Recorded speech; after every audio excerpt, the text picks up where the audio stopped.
తెలుగువారి number 1 choice Telugu matrimony.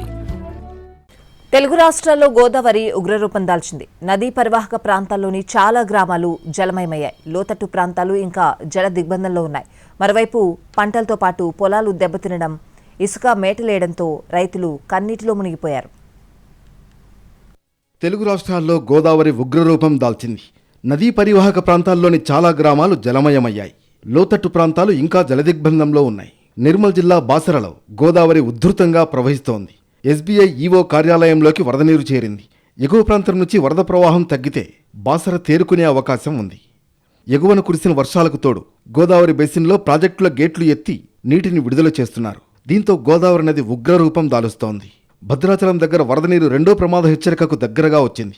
వరద అంతకంతకు పెరుగుతూ ఉండడంతో పోలవరం ముంపు ప్రాంతాలు, లంక గ్రామాలు బిక్కుబిక్కుమంటున్నాయి.